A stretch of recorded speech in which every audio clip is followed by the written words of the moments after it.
الحمد لله رب العالمين، حمدا كثيرا طيبا مباركا فيه مباركا عليه كما يحب ربنا ويرضاه. أشهد أن لا إله إلا الله وحده لا شريك له، وأشهد أن محمدا عبده ورسوله، صلى الله وسلم وبارك عليه وعلى آله وأصحابه ومن تبعهم بإحسان إلى يوم الدين. أما بعد،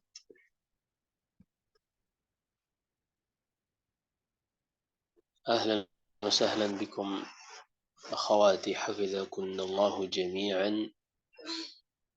Kembali di pagi hari ini 1-2 Rajab 1444 Hijriah. Kembali kita berjumpa di Majlisul Ilm, majlis di dalamnya kita mengharapkan Allah Subhanahu wa taala menjadikan kita bagian dari hamba-hambanya yang senantiasa mempelajari syariatnya,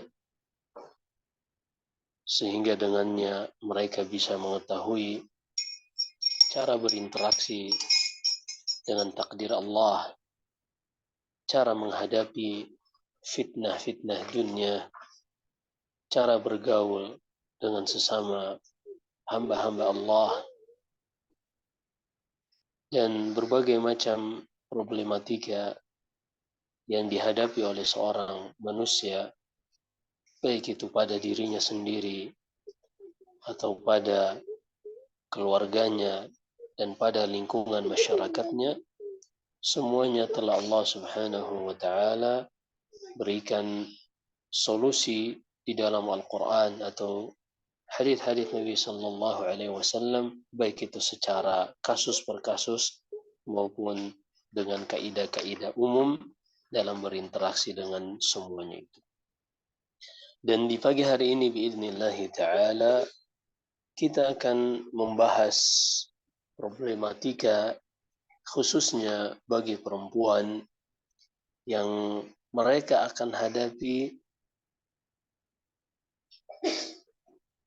terlebih ketika mereka sudah masuk kepada masa-masa baligh, kepada masa-masa ia mulai mengenali dirinya, atau terkadang di masa-masa dia sudah berumah tangga.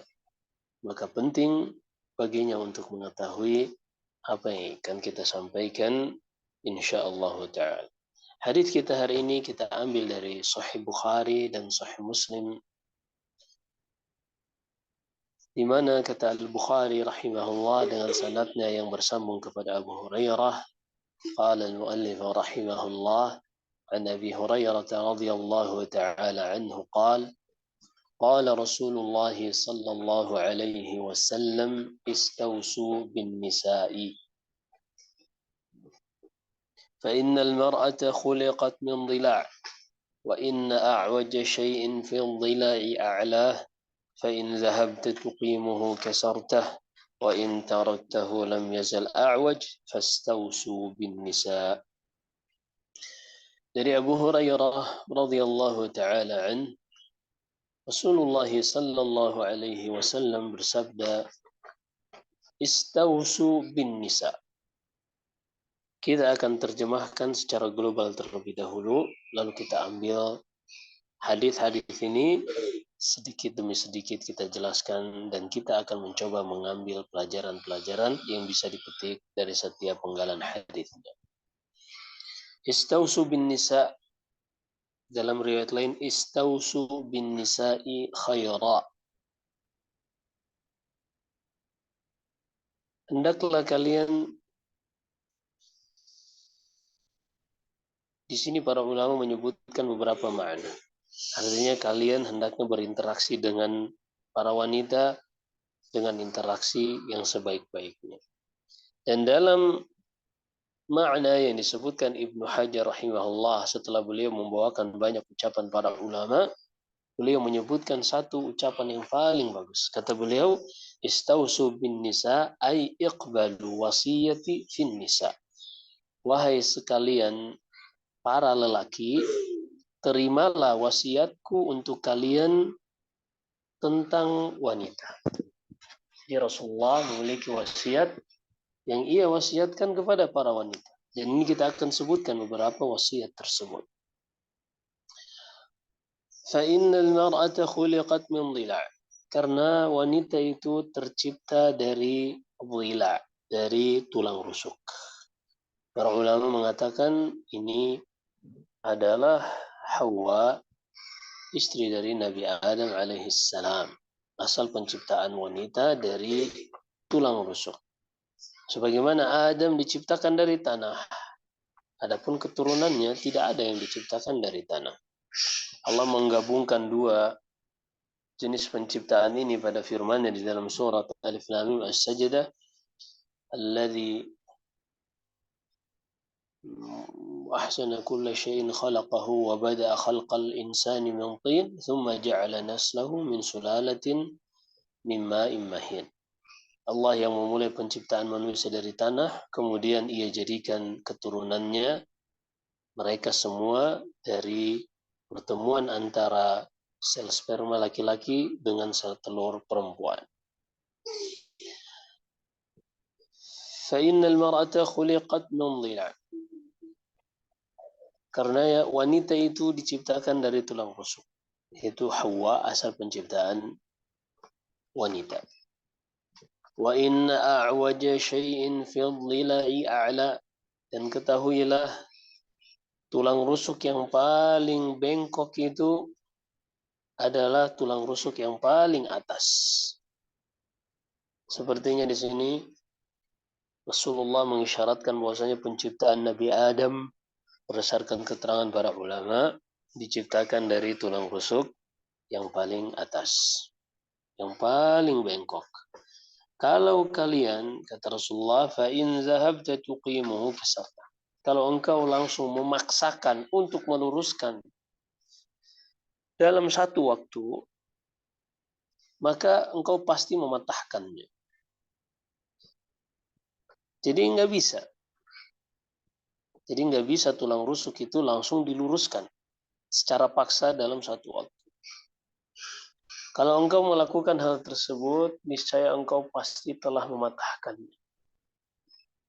Wa in taraktah lam yazal a'waj. Tapi kalau engkau menyerah, engkau karena melihat sudah realitanya bengkok, dan kalau diluruskan dalam satu waktu pasti patah, kemudian engkau pun menyerah, wahai para lelaki, maka tulang rusuk itu akan terus bengkok. Fastausu bin nisa. Maka kalau realitanya seperti ini, terimalah wasiatku terhadap wanita dalam meluruskan akhlak mereka, tabiat mereka, bawaan mereka yang bengkok. Kita akan bahas insyaallah penggalan-penggalan hadis ini biiznillah ta'ala. Baik.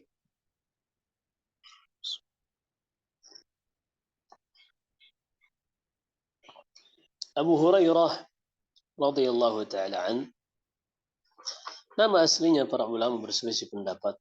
Ada sekitar lebih dari 40 pendapat. Dan yang rajih seperti yang disebutkan An-Nawawi rahimahullah, namanya adalah Abdurrahman ibn Sakhr ad-Dawsi dari Qabilatu Daus. Qabilatu Daus adalah kabilah yang asalnya dari Yaman. Yang mana kabilah ini masuk Islam di antara sebabnya dikarenakan seorang yang bernama Tufail ibn Amr As-Sadusi. Dia ketika itu petinggi Qabilatu Daus. Ia mendengar bahwasanya di Madinah ada seorang yang mengaku Nabi. Dia pun tertarik ingin mendengar sedikit dari ucapan orang yang mengaku Nabi tersebut. Singkat cerita, ada orang-orang Quraisy yang ingin mencegatnya, tapi dia merasa dia memiliki akal. Tidak ada yang bisa memaksanya. Hingga akhirnya dia pun mendengarkan dari ucapan Nabi, melihat wajah Nabi, dan dia mengetahui ketika melihat wajah Nabi bukanlah wajah seorang yang berdusta. Ia pun beriman kepada Nabi Shallallahu Alaihi Wasallam sebelum Khaybar, sebelum perang Khaybar. Ketika pulang ke kabilah Daus, dia pun mengajak kaumnya untuk masuk Islam. Di antara yang masuk Islam dari kabilah Daus adalah Abu Hurairah radhiyallahu taala an Abdurrahman bin Sakhar ad-Dausi. Pada tahun pada perang Khaybar, yaitu tahun ke-7, Abu Hurairah datang ingin berjumpa dengan Nabi Sallallahu Alaihi Wasallam. Ketika mereka sampai ke Madinah, ternyata Rasulullah sedang di Khaybar, sedang perang, yang mana kaum muslimin ketika itu perang mengepung Khaybar selama 1 bulan penuh, hingga akhirnya Allah Subhanahu wa Ta'ala memenangkan umat Islam dengan panglimanya yang Rasulullah wakilkan ketika itu. Yang memegang bendera adalah Ali bin Abi Thalib, sebagaimana dalam Sahih Bukhari dan Sahih Muslim. Ketika panjang pengepungan Khaybar ini, karena Khaybar adalah daerah yang dipenuhi oleh benteng-benteng Yahudi, yang mana pemimpinnya adalah Huyai bin Akhtab. Huyai bin Akhtab seorang Yahudi, pendeta Yahudi, yang mana beliau adalah merupakan ayah dari ibu kita Ummul Mukminin Safiyah bintu Huyai bin Akhtab. Ringkas cerita, ketika itu kaum muslimin mengepung benteng Khaybar ini selama 1 bulan penuh. Mereka bertahan di dalamnya. Karena memang Khaybar negeri yang subur, tanahnya yang menumbuhkan tumbuh-tumbuhan sehingga mereka bisa bertahan di dalam benteng tersebut. Adapun kaum muslimin di luarnya, mereka hampir mati kelaparan. Bahkan mereka memakan dari daun, batang pohon, semuanya dimakan. Begitu dahsyatnya pengepungan tersebut. Hingga di akhir-akhir bulan Rasulullah berkata kepada sahabatnya, sebagaimana yang diriwayatkan oleh Imam Bukhari dan Imam Muslim, kata beliau, la u'tiyanna ar-rayata ghadan rajulan yuhibbu Allah wa rasulahu wa yuhibbuhu Allah wa rasuluhu yaftahu Allah ala yadayhi. Besok aku akan berikan bendera ini kepada seorang yang mencintai Allah dan Rasulnya, dan dia dicintai oleh Allah dan Rasulnya, dan Allah akan memenangkan kaum muslimin di bawah komandonya. Ketika itu manusia, para sahabat pun yadukuna lailatahum ayyuhum yu'taha. Mereka hampir tidak ada yang tidur menantikan esok hari siapakah yang akan diberikan bendera tersebut. Karena di dalam keterangan Nabi, orang tersebut mencintai Allah dan Rasulnya dan dicintai oleh Allah dan Rasulnya. Dan ini cita-cita seorang muslim. Akhirnya ketika keesokan harinya, Rasulullah pun mengatakan, Aina Ali bin Abi Thalib? Di mana Ali bin Abi Thalib? Kata para sahabat, huwa yashtaki ainai. Dia sedang sakit mata. Rasulullah pun meruqyahnya, membacakannya, meniupkan, memberikan sedikit air liurnya hingga akhirnya sembuh. Ila akhir hadis. Fasyahid, Abu Hurairah radhiyallahu an masuk masuk Islam sebelum Khaybar dan berjumpa dengan Nabi Shallallahu Alaihi Wasallam pada perang Khaybar, yaitu tahun ke-7 Hijriah.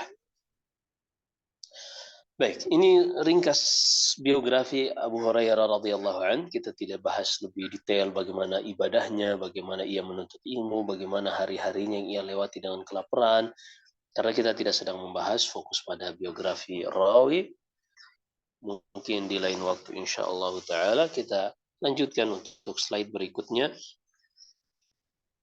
yaitu tentang kutipan hadis yang pertama, istausu bin nisa.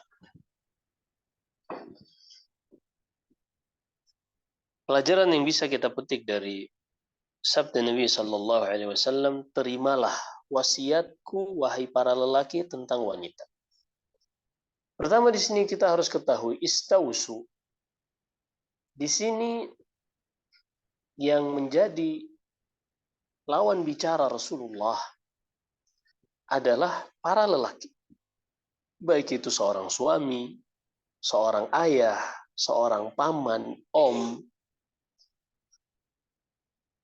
seorang anak, semua yang termasuk padanya wawul jamaah, dhamir waw ini ditujukan bagi para lelaki, mereka diminta oleh Rasulullah, istausu, terimalah wasiatku tentang wanita. Karena di sini kita akan lihat bahwasanya wasiat Rasulullah ini mencakup bukan saja seorang istri, tapi juga seorang anak, seorang ibu, seorang ponakan, saudari, dan seterusnya. Kita akan bahas insya Allah satu persatu biidznillah. Pelajaran pertama yang kita petik dari hadis ini, wasiat-wasiat Rasulullah tentang wanita. Artinya wasiat tersebut ada. Di sini disebutkan pada penggalan hadis ini, di hadis ini disebutkan secara global. Wasiatnya tidak disebutkan secara rinci. Di ayat-ayat atau di hadis-hadis yang lain, Nabi Shallallahu Alaihi Wasallam sebutkan tentang wasiat tersebut. Di antaranya Rasulullah mewasiatkan, misalnya di akhir hidupnya, tentang wanita, budak-budak wanita, dan bagi para laki-laki, Rasulullah menjadikan standar kebaikan agama dan akhlak seorang laki-laki, seorang suami adalah ketika akhlaknya terhadap istri di rumah tangganya lebih baik daripada akhlaknya terhadap orang-orang di luar rumahnya. Nabi Shallallahu Alaihi Wasallam bersabda dalam hadis Aisyah dalam Sahih Bukhari, khairukum li ahlihi wa ana khairukum li ahli. Yang menjadi standar kebaikan di tengah-tengah kalian adalah dia yang paling baik akhlak dan agamanya terhadap istrinya di rumahnya. Dan aku, kata Rasulullah, aku adalah orang yang terbaik di dalam berinteraksi dengan keluargaku, istri-istriku. Maka di sini wasiat Rasulullah, walaupun dia babul ikhbar, walaupun babnya adalah bab pengabaran, tapi di situ terdapat tekanan untuk seorang laki-laki berinteraksi dengan cara-cara terbaik dengan istrinya. Karena orang yang paling buruk akhlaknya, yang paling berat dosanya, ketika orang telah diberi tanggung jawab oleh Allah berupa istri dan anak-anaknya, kemudian dia menyia-nyiakan. Kata Rasulullah, kafa bil mar'i ithman an yudayyi'a man ya'ul. Sungguh teramat besar dosa bagi seseorang ketika dia menyia-nyiakan orang-orang yang menjadi tanggungannya, yaitu istri dan anak-anak. Wasiat-wasiat Rasulullah yang lain misalnya, wasiat Rasulullah yang lain misalnya, ketika di hari Idul Adha, Nabi Shallallahu Alaihi Wasallam berkhutbah kepada para lelaki, kemudian beliau mengkhususkan khutbahnya di akhir khutbahnya kepada wanita. Dikarenakan pada zaman itu tidak ada mikrofon seperti zaman sekarang,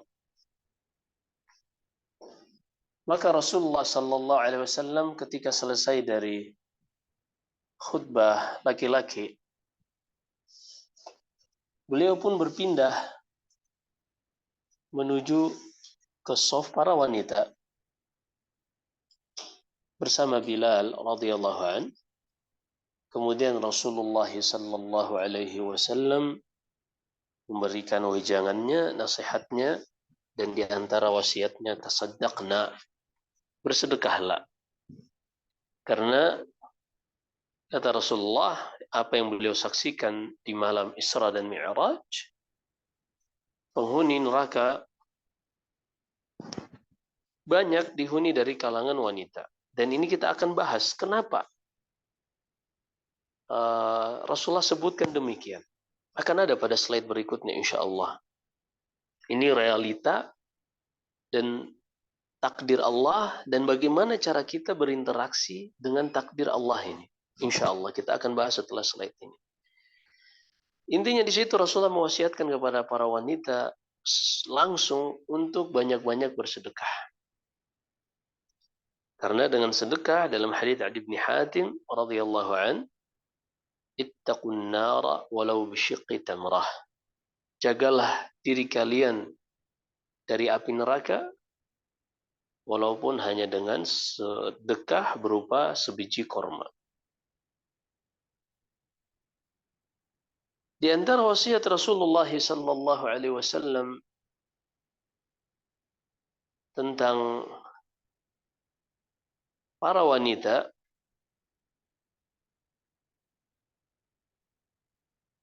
adalah wasiat yang Allah Subhanahu wa taala sebutkan di dalam surat An-Nisa. Allah berfirman, wa ashiruhunna bil ma'ruf. Wahai para lelaki, berinteraksilah dengan istri-istri kalian dengan cara terbaik. Dan kata al-ma'ruf ini tidak disebutkan rinciannya. Maka ketika tidak disebutkan di dalam dalil Al-Quran atau Sunnah rincian sesuatu, definisi dan batasan-batasannya, maka dikembalikan kepada urf masyarakat di sekitar itu. Apa yang mereka anggap ma'ruf, maka itulah ma'ruf.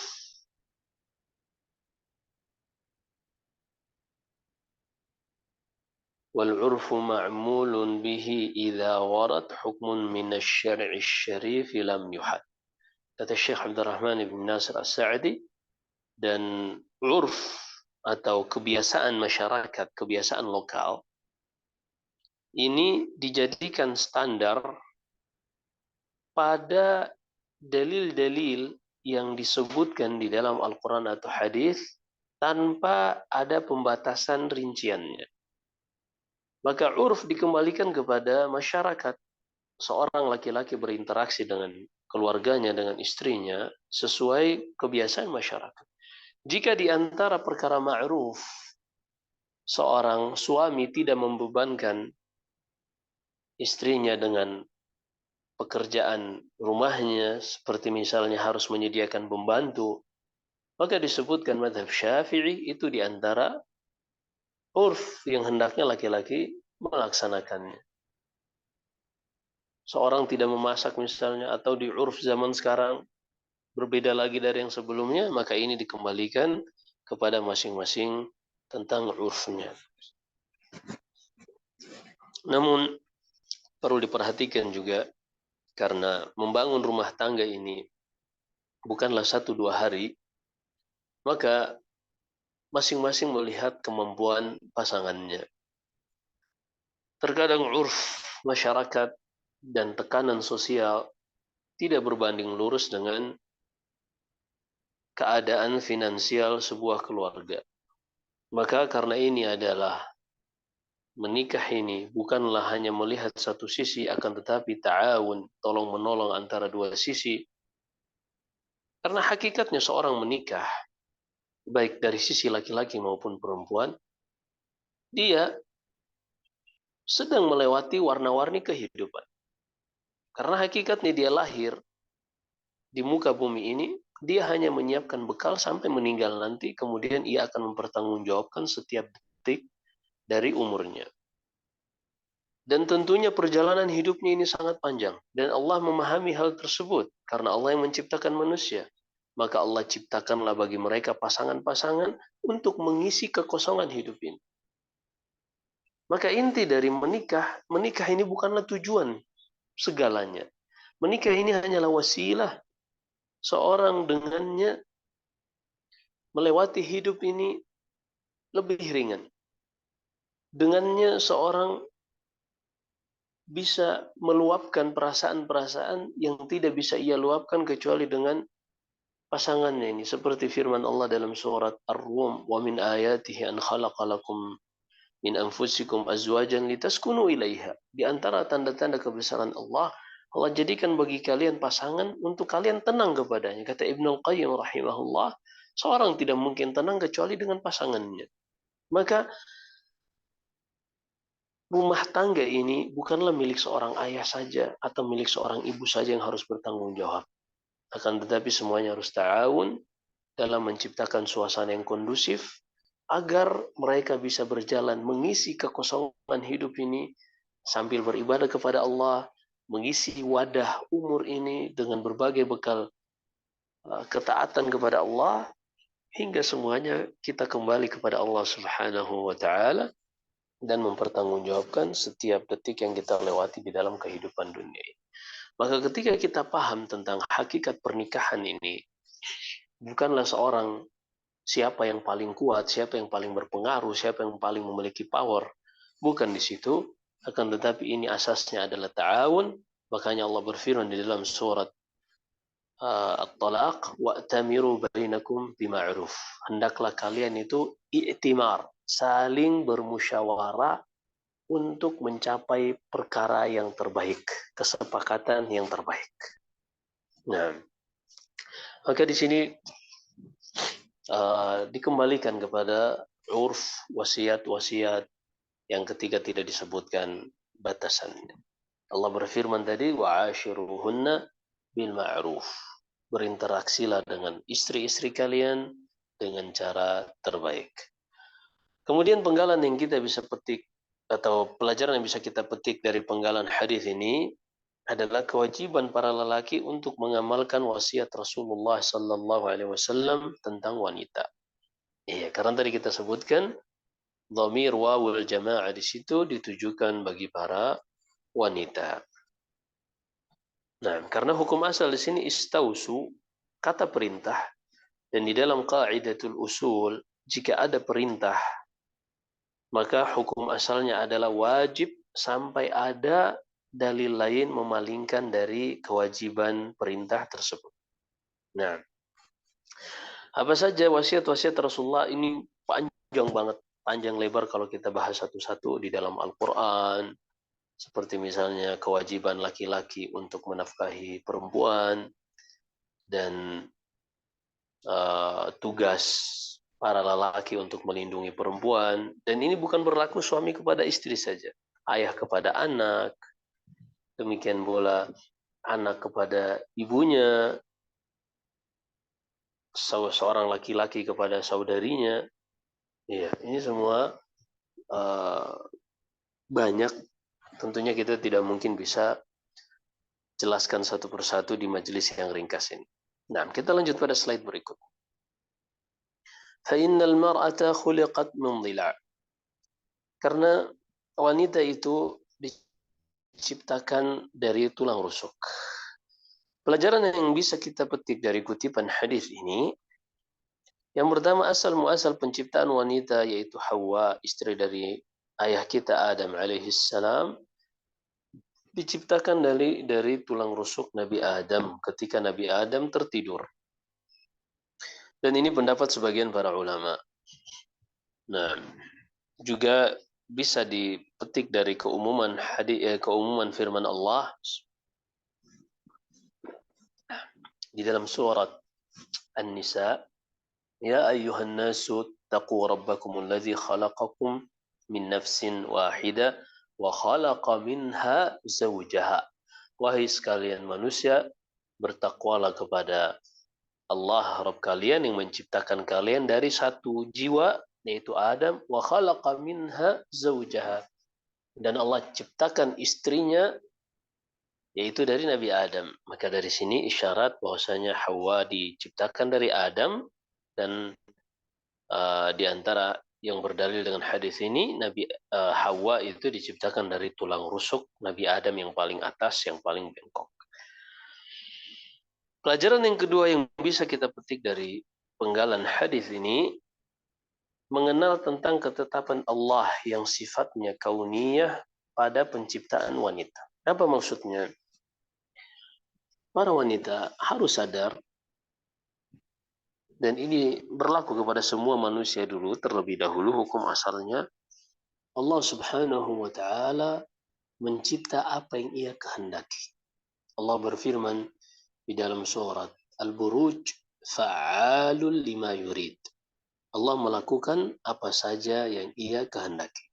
Di dalam surat Al-Anbiya Allah berfirman, la yus'alu amma yaf'alu wa hum yus'alun. Tidak ada yang meminta pertanggungjawaban kepada Allah terhadap apa yang ia lakukan. Tidak ada yang berhak untuk melakukan hal tersebut. Sebaliknya, Allah lah yang akan meminta pertanggungjawaban dari apa yang dilakukan oleh manusia. Ini yang harus kita pahami terlebih dahulu, bahwasanya apapun yang Allah lakukan, maka itu terserah dan sesuai kehendak Allah. Namun tidaklah Allah melakukan sesuatu melainkan ada hikmah di balik segala perbuatan Allah subhanahu wa ta'ala. Kemudian yang kedua, tidak ada yang boleh menentang lalu mengatakan kenapa Allah melakukan seperti itu. Iya, karena sebelumnya dalam hadis Bukhari dari Imran bin Husain, kana Allah walam yakun ma'ahu syai'. Dahulu tidak ada alam semesta ini, yang ada hanyalah Allah. Dahulu yang ada hanyalah Allah. Tidak ada sesuatu pun bersamanya. Maka kita sudah diciptakan, ada di muka bumi ini semata-mata karunia Allah, bukan karena kehebatan kita, bukan karena kecerdasan kita. Kalau Allah tidak ingin menciptakan kita, kita nggak ada. Jadi keberadaan kita di kehidupan dunia ini karena semata-mata takdir dan keinginan Allah. Rahmat dari Allah untuk kita yang telah Allah ciptakan. Sehingga tidak pantas seorang menentang kenapa Allah menciptakan manusia seperti itu. Kenapa Allah menciptakan wanita seperti itu. Ini nggak boleh. Karena Anda sudah diciptakan saja, itu suatu nikmat yang tidak bisa Anda bayar. Makanya Nabi SAW bersabda, kullu sulama min bani Adam kulla yawmin tatlu'u fihi syams alaihi sadaqah. Setiap hari sendi-sendi manusia ini, setiap kali matahari terbit wajib dikeluarkan sedekahnya.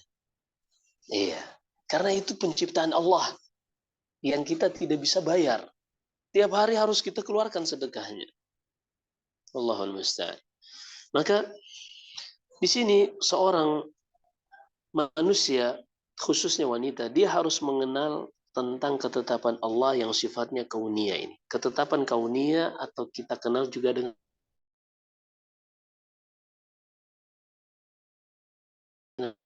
takdir. Demikianlah Allah menakdirkan wanita ini dengan sifat bawaan pada slide berikutnya. Wa inna a'waja syai'in fil dhilai a'la fa in dhahabta tuqimuhu kasartahu wa in taraktahu lam yazal a'waj. Tulang rusuk yang paling bengkok itu adalah yang paling atas. Kalau engkau langsung meluruskannya secara paksa, niscaya engkau akan mematahkannya. Tapi kalau engkau membiarkannya, tulang rusuk itu akan terus bengkok. Iya. Jadi kalau kita ingin terburu-buru ingin mengerjakan atau terburu-buru ingin berlepas diri dari wanita, maka tidak akan melahirkan solusi yang Allah Subhanahu wa taala inginkan dari manusia, yang Rasulullah inginkan dari umatnya. Lalu apa yang harus dilakukan? Pertama, kita harus menyadari kebengkokan tersebut adalah sifat bawaan tabiat wanita. Ini takdir kauni. Ketetapan Allah yang sifatnya kauniyah, yang sifatnya takdir, tidak bisa berubah. Yaitu sifat bawaan atau tabiat wanita yang bengkok. Bengkok pada akhlaknya. Contohnya misalnya, ini sifat bawaan wanita. Dan ada saja orang-orang yang Allah Subhanahu wa taala jaga dari sifat-sifat bawaan ini. Allah lindungi ya, sebagaimana hadis Al-Ashaj bin Abdul Qais, inna fika khaslataini yuhibbuhum Allah. Pada dirimu ini ada dua sifat yang dicintai oleh Allah yang tidak ada pada manusia yang lain. Ini luar biasa, ada manusia-manusia yang memang Allah sudah berikan taufik. Allah pilih ia dan Allah berikan pada dirinya sifat-sifat yang baik yang tidak Allah khususkan kepada orang yang lain. Maka terkadang ada wanita yang mungkin saja ketika ia terlahir, Allah berikan ia keistimewaan, ketika lahir akhlaknya sudah baik. Di antara akhlak wanita yang disebutkan dalam hadis Abu Sa'id Al-Khudri dalam Sahih Bukhari, ketika Rasulullah melihat neraka dan kebanyakan penghuninya adalah wanita, kata Rasulullah, yakfurna, dikarenakan para wanita ini kufur. Abu Sa'id bertanya, ayakfurna billah, apakah dikarenakan mereka kufur kepada Allah, wahai Rasulullah? Kata Rasulullah, bukan. Yakfurnal ashir wa yakfurnal ihsan. Dikarenakan mereka kufur, tidak mensyukuri suami-suami mereka dan tidak berterima kasih terhadap kebaikan yang diberikan kepada mereka. Fa'in ahsanta ila ihdahunna ad-dahr thumma ra'at minka syai'an qalat ma ra'aitu minka khairan qat. Ketika engkau berbuat baik kepada wanita ini selama setahun penuh, kemudian ia melihat sesuatu kecil darimu yang ia tidak suka, ia lalu mengatakan dan mengambil kesimpulan, aku tidak pernah melihat kebaikan darimu sedikit pun. Kebaikan setahun terhapus di depan, di mata wanita oleh keburukan satu. Ini kenapa? Ini dikarenakan kebengkokan tadi. Ini realita, tabiat wanita. Namun tabiat ini ketika seorang wanita mengetahuinya, bukan lalu dia mengatakan, oh ya udah, kalau gitu kita pasrah aja. Enggak. Jadi Allah menurunkan syariatnya, menurunkan hukum-hukum di dalam Al-Quran dan hadis-hadis Nabi, ini untuk manusia bisa berinteraksi dengan takdir ketetapan Allah Subhanahu wa Ta'ala. Dan kita pernah jelaskan ya, bagaimana seorang berinteraksi dengan takdir ini. Dahulu zaman jahiliyah, seorang wanita ketika suaminya meninggal atau anaknya meninggal, ia lalu melakukan niyah. Ini standar wanita pada zaman itu. Menampar-nampar pipi, menjambak rambut, menyobek-nyobek baju, dan seterusnya. Lalu Allah katakan ini salah, Rasulullah katakan ini salah. Allah pun menurunkan bimbingannya. Alladzina idza asabathum musibah qalu inna lillahi wa inna ilaihi raji'un. Allah bimbing seorang ketika terkena musibah, dia mengucapkan istirja'. Di dalam hadis Abu Musa Al-Asy'ari radhiyallahu an, Allah Subhanahu wa taala dalam hadis qudsi berfirman kepada malaikat-malaikat yang baru saja mencabut nyawa anak dari hambanya. Kata Allah kepada malaikat tersebut, dan ia lebih mengetahui apa yang dilakukan oleh hamba-hambanya, qabadtum samarata qalbi 'abdi, wahai malaikat-malaikatku, apakah kalian telah mencabut buah hati dari hambaku? Malaikat tadi mengatakan, "Na'am, kami telah mencabut nyawanya ya ya Allah." Lalu kata Allah, "Madza qala 'abdi?" Apa yang diucapkan oleh hambaku? Kata para malaikat, istarja'aka wa hamidak. Ia mengucapkan istirja', innalillahi wa inna ilaihi raji'un. Lalu dia memujimu. Kata Allah, ibnu li'abdi baitan wasam fil jannati wasammuhu baital hamd. Bangunkan bagi hambaku ini istana di surga dan namakan dengan istana alhamd, istana pujian. Fasyahid, seorang wanita khususnya tidak bisa terhindar dari realita seperti ini. Iya, saya lupa tadi ingatkan kalau misalnya slide layarnya kecil bisa dimiringkan dalam mode landscape, bisa lebih jelas insya Allah. Dan begitu selalu untuk taklim kita. Jadi kalau mode landscape smartphone-nya bisa lebih jelas untuk tulisan-tulisan. Baik, maka ini realita pada wanita. Wanita tidak bisa menghindar. Mungkin ada satu dua wanita yang Allah Subhanahu wa taala jaga dikarenakan mungkin lingkungan keluarganya, bimbingan dari ayah dan ibunya, atau ia menyaksikan bagaimana ibunya yang sudah sejak lama memperbaiki akhlak terhadap suami atau ayahnya dia, sehingga dia pun terpengaruh dengan hal tersebut. Tapi kebanyakan manusia realitanya adalah a'waj ini. Mereka bengkok. Ini yang pertama. Dan perlu kita pahami ketika seorang wanita mengetahui takdir ini bukan berarti dia berserah diri kepada takdir atau justru dia mengatakan ya udahlah kalau memang bengkok bengkok aja. Ini kita harus pahami. Contohnya kita dengarkan hadis-hadis dari Nabi Shallallahu Alaihi Wasallam. Misalnya, sataftariqu ummati ala 73 firqah. Umat Islam ini akan terpecah belah menjadi 73 golongan. Ini takdir Allah. Dan hanya satu yang selamat. Bukan berarti kita mengatakan ya udahlah kalau udah memang akan terpecah, ya udah berarti kita nggak usah mengingkari orang-orang yang memecahkan diri dalam Islam. Oh bukan. Bukan seperti itu. Kita harus pahami antara pengabaran yang sifatnya takdir dengan pengabaran yang sifatnya perintah syariat.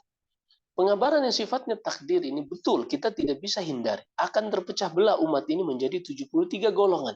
Tapi kan Rasulullah berikan solusi syariatnya. Ma ana alaihi al-yawma wa ashabi.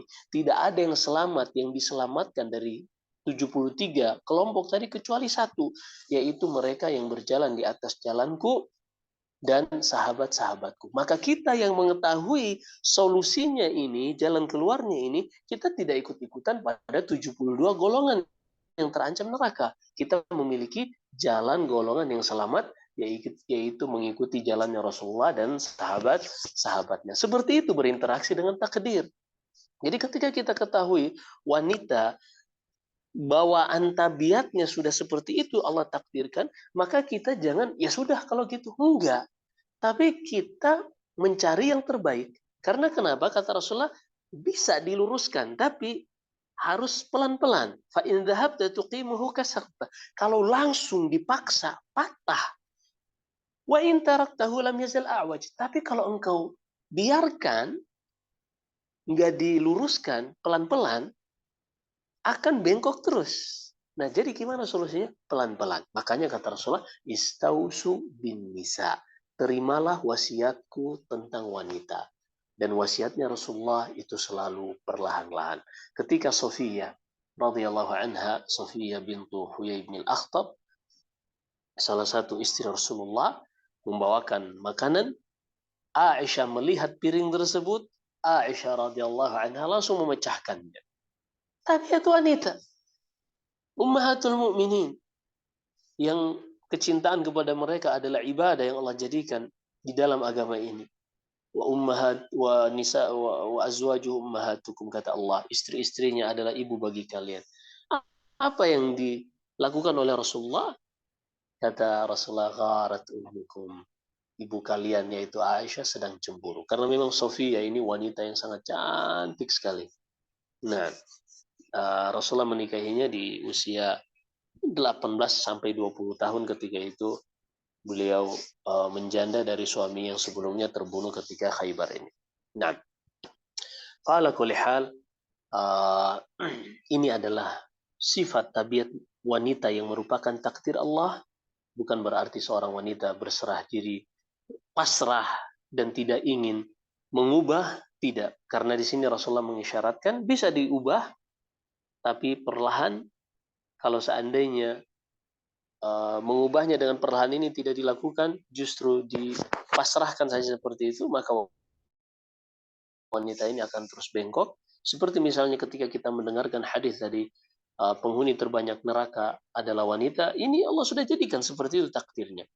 Tapi kita harus mencari yang terbaik di dalam solusi takdir ini, yaitu kita berusaha untuk mencari seperti apa syariat membimbing agar tidak termasuk ke dalam penghuni terbanyak neraka ini. Di antaranya tidak mengkufuri apa yang dilakukan oleh suami berupa kebaikan, kemudian memperbanyak sedekah, sebagaimana dalam hadis Bilal tadi, dalam Sahih Bukhari ketika Idul Fitr, dan seterusnya. Baik, ini karena waktunya sedikit lagi.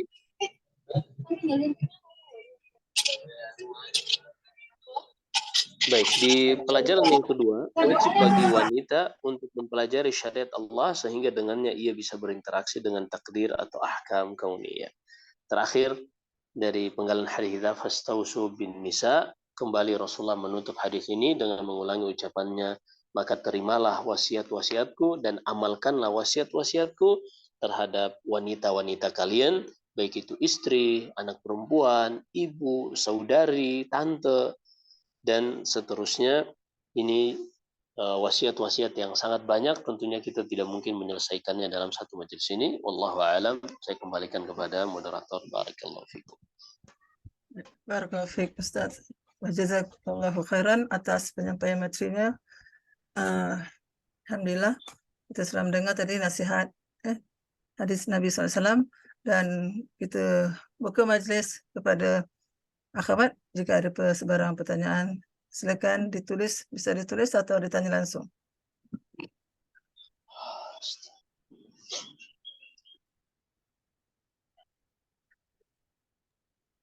Assalamualaikum warahmatullahi wabarakatuh, Ustadz. Waalaikumsalam warahmatullahi wabarakatuh. Ya, semoga Ustadz dan keluarga selalu dalam lindungan Allah Subhanahu Wa Taala dan juga kita semua. Amin Allahumma amin.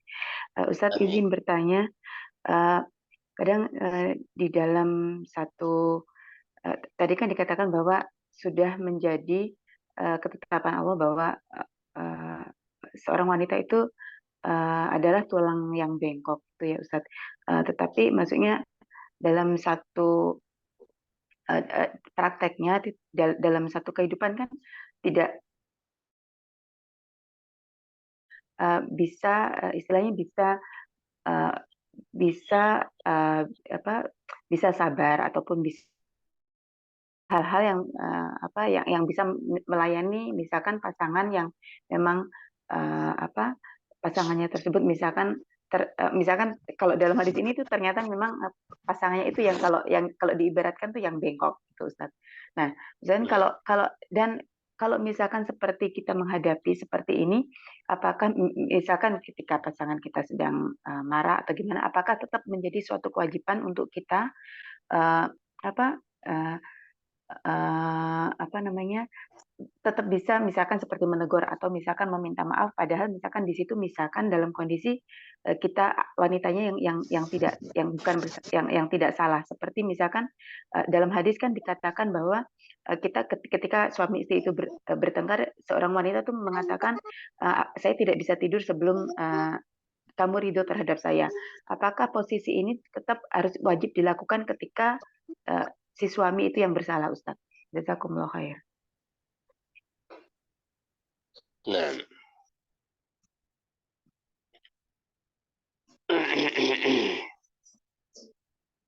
disebutkan dalam hadis Anas dan juga Ibni Abbas, diriwayatkan al-Imam An-Nasa'i, tentang bagaimana luar biasanya interaksi wanita-wanita yang telah diberi taufik oleh Allah Subhanahu wa taala. Kata Rasulullah, "Ala ukhbirukum binisaikum fil jannah?" Maukah kalian aku kabarkan tentang wanita-wanita kalian di surga? Kata Rasulullah, "Kullu wadudin walud idza ghadibat aw usi'a ilaiha aw ghadiba zawjuha qalat hadhihi yadi fi yadika la aktahilu bighumdin hatta tarda." Wanita yang dikabarkan oleh Rasulullah di antara sifatnya sebagai penghuni surga ini, yaitu wanita-wanita yang penyayang jika ia sedang emosi atau suaminya yang emosi, yang sedang marah, entah apa alasannya, wanita ini pun mengatakan, "Ini tanganku, pegang tanganku, sungguh aku tidak akan bisa mengedipkan mataku sampai engkau ridha." Dan tentunya hal-hal seperti ini secara umum disebutkan ketika marah seorang suami ini emosinya pada perkara-perkara yang mubah, ada perkara-perkara duniawi. Adapun seorang suami yang marah pada maksiat Allah, seperti misalnya terkadang sebagian para muslimah diuji oleh Allah memiliki suami yang tidak suka ketika dia istiqamah, yang tidak suka ketika dia berhijab misalnya, maka marah seperti ini diperhatikan terlebih dahulu. Jika dia bisa mendoakan suaminya untuk juga bisa istiqamah, maka dia tetap bersabar. Bersabar dan bersabar. Hingga Allah Subhanahu wa Ta'ala memberikan jalan untuk wanita tersebut. Fasyahid, apa yang disebutkan dalam hadis Anas tadi, itu adalah wanita-wanita yang telah Allah beri taufik, yang jika suaminya marah, atau dia juga sedang nggak dapat moodnya misalnya, sedang emosi, dia tetap bisa memanage dirinya. Dia tetap bisa mengatur apa yang dia lakukan. Dia tetap bisa mengukur tindakan yang akan dia kerjakan. Ini luar biasa. Orang-orang yang Allah beri taufik seperti itu. Maka ketika perkara yang menjadi sebab emosi tersebut masih perkara-perkara duniawi, maka tetaplah dia yang mendatangi suaminya lalu mengatakan, ini tanganku, pegang erat tanganku, dan aku tidak akan bisa berkedip, mataku tidak akan berkedip sampai engkau ridha kepadaku. Dan kata Rasulullah, ini adalah wanita-wanita penghuni surga. Iya, karena memang berat. Kalau orang mengatakan berat, ya berat. Karena memang surga berat, kata Rasulullah SAW, ala inna sil'atallahi ghaliyah. Ketahuilah, sesungguhnya barang dagangan yang Allah tawarkan kepada kalian itu sangatlah mahal. Dahulu orang-orang sebelum kita untuk mengejar surga ini, di antara mereka ada yang harus dibelah dua tubuhnya. Dibelah dua tubuhnya, semuanya itu orang-orang pada zaman itu ingin dia murtad dari agamanya. Tapi walaupun tubuhnya dibelah dua, tidaklah menghalangi ia untuk tetap istiqamah dalam menjalankan perintah Allah Subhanahu wa Ta'ala. Wallahu a'lam. Ya, jazakumullah khair Ustadz. Nah, Afwan, menurut saya boleh membacakan pertanyaan yang masuk, yang japri via saya ya. Ya, silakan. nah, Ya, jazakumullah khair. Ustadz, ini ada pertanyaan yang intinya, dia seorang ibu rumah tangga yang sudah 15 tahun tidak dinafkahi oleh suaminya, tapi di sisi lain dia banyak mendapatkan kezaliman dari suaminya. Misalkan seperti suaminya pernah menggadaikan rumah tanpa seizin istrinya, dan di situ banyak dan sudah lama istri ini tidak diberikan nafkah lahir ataupun batin, dan si anak pun sudah mendorong istrinya untuk ibunya untuk menceraikan bapaknya. Dan di sini pertanyaannya, apakah seorang istri yang seperti ini tetap berkewajiban melayani suaminya, Ustadz? Jazakumullah khair. nah. Syariat yang Allah Subhanahu wa Ta'ala turunkan ini adalah untuk menjaga keadilan. Baik itu syariat warisan, syariat pengharaman kezaliman, pengharaman untuk mengurangi timbangan. Demikian pula syariat tentang hubungan suami istri. Ini syariat-syariat ini ditujukan untuk menjaga masing-masing haknya. Tidak ada yang haknya tersia-siakan. Maka Allah berikan kepada seorang istri yang mana hukum asalnya ayyuma imra'atin talabat min zawji, wanita itu diharamkan untuk meminta talak atau cerai dari suami. Ini hukum asalnya. Kemudian surat Al-Baqarah Allah berfirman, "Fa in khiftum alla yuqima hududallah fala junaha 'alaihima fima iftadat." Tapi ketika wanita ini berada dalam sebuah rumah tangga dengan suaminya, kemungkinan ia untuk diberikan haknya ada, dan kemungkinan untuk dizalimi haknya juga ada. Artinya kemungkinan untuk ia dizalimi juga ada. Makanya Allah pun memberikan hak kepada dia. Haknya yaitu boleh pada kondisi yang mana dia tidak bisa lagi untuk bertahan, dan seterusnya, tentunya ini masing-masing berbeda kasusnya tersendiri. Maka pada kondisi seperti itu Allah berikan hak untuk dia meminta cerai. Jadi di sini yang pertama kita perhatikan terlebih dahulu adalah dari sisi haknya dulu. Wanita tersebut sudah Allah berikan haknya untuk meminta cerai. Tapi kalau dia ingin menggugurkan haknya, itu urusan dia. Misalnya dia masih tetap ingin berbakti kepada suaminya, entah itu ingin mempertahankan rumah tangga karena melihat anak-anaknya dan seterusnya. Ini urusan pribadi sang wanita ini, sang istri ini. Tapi dari sisi hak, Allah sudah berikan kepada dia yang tadinya hukum asalnya seorang istri itu tidak boleh meminta cerai dari suaminya tanpa alasan, karena alasan itu sudah ada, maka Allah berikan hak ini kepada dia. Fa in khiftum alla yuqima hududallah fala junaha alaihim fima iftadat bih. Kalau kalian khawatir sudah tidak diperhatikan lagi di situ aturan-aturan Allah dalam rumah tangga itu, maka tidak mengapa bagi seorang wanita untuk meminta cerai dari suaminya, menggugat cerai, dan sebagai kompensasinya ia mengembalikan mahar yang dulu diberikan ketika menikah atau yang disebut dengan khulu'. Wallahu a'lam. Ya, jazakumullah khair Ustadz. Ustadz, boleh bertanya, membacakan pertanyaan yang lain Ustadz? Nah, Ya, baik. Assalamualaikum. Ini pertanyaannya agak berbeda Ustadz. Afwan, mohon dijelaskan. Di sini dikatakan bahwa kemarin adalah hari terakhir Ana haid, dan keesokan harinya pagi hari saya berhubungan badan dengan suami. Ternyata masih ada darah yang keluar. Apakah saya seperti ini saya wajib membayar kafaroh atau tidak? Karena saya benar-benar tidak tahu kalau ternyata masih ada darah yang akan keluar. Jazakumullah khair.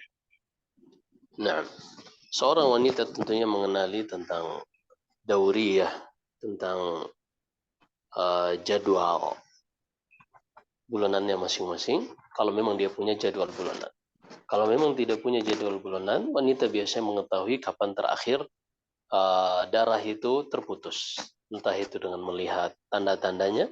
Jika tanda-tanda darah terputus sudah terlihat, kemudian dia sudah mandi, lalu misalnya dia sholat atau melakukan hubungan dengan suaminya, kemudian setelah itu keluar lagi, maka dilihat darah yang keluar ini. Apakah dia sifatnya seperti darah haid? Apakah dilihat, apakah sifatnya, tanda-tandanya darah ini cirinya seperti darah haid? Maka dia kembali meninggalkan sholat dan juga dia meninggalkan hubungan dengan suaminya, atau bukan darah haid. Kalau seandainya darah haid, maka tidak ada dosa baginya karena seorang membangun setiap amalnya di atas keyakinan.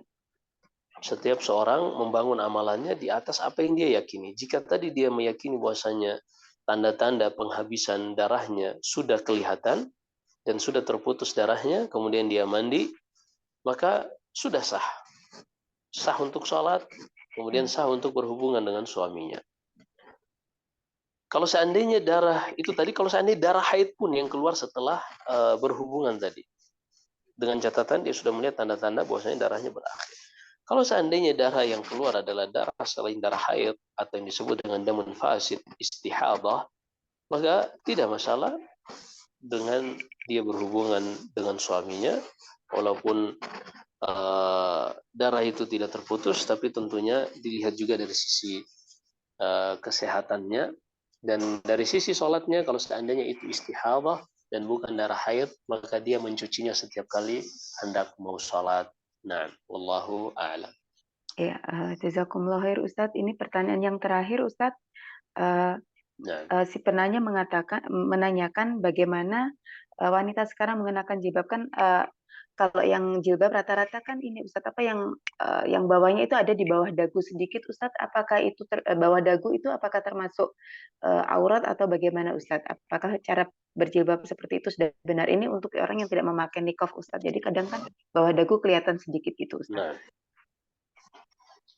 Nah, di dalam hadis Aisyah tentang Asma bintu Abi Bakar, kakak dari Aisyah radhiyallahu anhuma, di mana ketika itu datang dan Rasulullah melihatnya sudah mulai baligh, kata Aisyah, kata Rasulullah, ya Asma, innal mar'a idza balagat lam yajuzu an yura minha illa hadza wa hadza.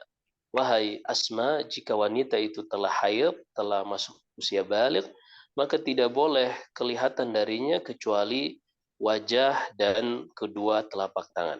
Hadis ini diriwayatkan dari Qatada ibni Da'am as-Sadusi, dari Khalid ibni Duraik, dari Aisyah. Permasalahannya di sini Qatadah mengatakan an Khalid ibni Duraik, dan ucapan Qatadah an di sini, hadis an di sini tidak diterima oleh ahli hadis. Qatadah ketika melakukan an-ana. Kemudian yang kedua, Khalid bin Duraik ini tidak pernah bertemu dengan Aisyah, tidak pernah mendengar hadis dari Aisyah, sehingga hadis ini dikatakan oleh para ulama munqati', terputus. Ini dari sisi sanad. Maka dari sisi sanad hadis ini tidak bisa dijadikan pegangan. Ini yang pertama. Sebagian ulama mengatakan hadis ini diterima, seperti yang disebut oleh Syekh Al-Albani rahimahullah. Kalaupun misalnya kita lupakan ada yang mengoreksi hadis ini, kita katakan hadis ini sah untuk dijadikan dalil bolehnya seorang ketika berhijab memperlihatkan wajah dan telapak tangan. Kita kembali kepada makna wajah. Ketika disebutkan wajah, maka wajah yang dimaksud di sini adalah wajah yang kita basuh ketika wudu, yang mana ketika kita tinggalkan itu tidak sah. Dan yang kita basuh ketika wudu disebutkan dhabitnya para ulama dari al-madzahibul arba'ah, dari 4 madhab, yaitu dari ujung rambut yang numbuh paling atas di jidat sampai di dhiqn, sampai di dagu depan yang terlihat dari dagu. Kemudian dari telinga samping, artinya batas dengan telinga yang kanan sampai ke yang kiri. Ini yang wajib dicuci ketika seorang berwudu dalam rangka merealisasikan firman Allah di dalam suratul Maidah, ya ayyuhalladzina amanu idza qumtum ila sholati faghsilu wujuhakum. Wahai orang-orang beriman, jika kalian hendak salat, cucilah wajah kalian. Itu tuh yang dicuci. Batasan-batasan yang kita sebutkan tadi. Maka ketika seorang wanita memakai hijab atau memakai jilbab yang dia tidak menutup dagunya atau kelihatan sebagian lehernya, maka ini yang dimaksud adalah leher, bukan wajah lagi. Dan yang dibolehkan oleh Rasulullah dalam hadis Asma tadi, kalaupun hadisnya bisa dipakai, maka yang boleh dilihat hanyalah wajah. Karena Rasulullah menggunakannya dengan sighatul hasr. Ya Asma, innal mar'ata idza balagat lam yajuzu an yura minha illa hadza wa hadza. Wahai Asma, jika seorang wanita telah baligh, tidak boleh terlihat darinya kecuali. Nah, perhatikan, tidak boleh terlihat darinya kecuali, maka hanya yang dikecualikan ini sajalah yang boleh terlihat, yaitu wajah. Dan apa yang dimaksud dengan wajah yang didefinisikan oleh para ahli fiqih dalam berwudu, demikian pula kedua telapak tangan. Maka selain dari ini, hukumnya tidak boleh. Wallahu a'lam. Baik, Ya, baik. Ada pertanyaan lain, Bu Win? Sudah tidak ada, Nur. Jazakillah khair. Baik, alhamdulillah. Nampaknya Ustaz tidak ada pertanyaan lagi. Apakah mau dibuat kesimpulan Ustaz atas kajian pagi ini? Silakan. Nah, di antara yang merupakan taufik Allah Subhanahu wa taala adalah seorang menyadari dirinya sendiri. Dia menyadari dia sedang berada di mana, dia menyadari tabiat penciptaan pada dirinya. Misalnya, khuliqal insanu min ajal, Allah berfirman, manusia itu diciptakan penuh dengan tergesa-gesa. Idza massahul khairu manu'a, idza massahu syarru jazu'a. Jika dia diberi kebaikan, dia senang. Jika sampai lupa diri, jika dia ditimpa musibah, dia sangat bersedih sampai putus asa. Nah, ini sifat manusia yang Allah jadikan sebagai takdir. Kita manusia ada sifat tersebut pada diri kita. Ketika kita menyadari ini ada, bukan berarti kita menyerah, akan tetapi kita berusaha untuk memperbaiki hal tersebut. Bagaimana caranya? Dengan mempelajari syariat Allah, karena syariat inilah salah satu tujuan diturunkannya, agar kita bisa berinteraksi dengan ketetapan-ketetapan Allah yang sifatnya takdir, yang kita tidak bisa menghindar darinya. Begitu juga wanita memiliki sifat-sifat yang Allah Subhanahu wa taala sudah tetapkan bagi mereka, yang tidak ada seorang pun wanita bisa menghindar darinya kecuali orang-orang yang Allah rahmati dan berikan taufik. Maka ketika kita menyadari kondisi dan realitas seperti ini, maka perlunya seorang wanita untuk mempelajari syariat Allah, sehingga dengannya ia bisa berinteraksi dengan baik dengan takdir Allah yang sifatnya kauniyah tadi, yang tidak bisa berubah, yang merupakan tabiat dan bawaan dari seorang wanita. Wallahu alam. Semoga Allah senantiasa menjaga kita semua dimanapun kita berada, memberi taufik dan senantiasa melindungi kita dari segala macam fitnah, keburukan dunia dan akhirat. Wallahu alam. Jika ada benarnya semata-mata dari Allah, jika ada kesalahan dan kekurangan dari saya, wa astaghfirullah li wa lakum. Sallallahu alaihi wa baraka ala nabiyina Muhammad wa akhiru da'wana anil hamdulillahi rabbil alamin. Barakallahu fiikum.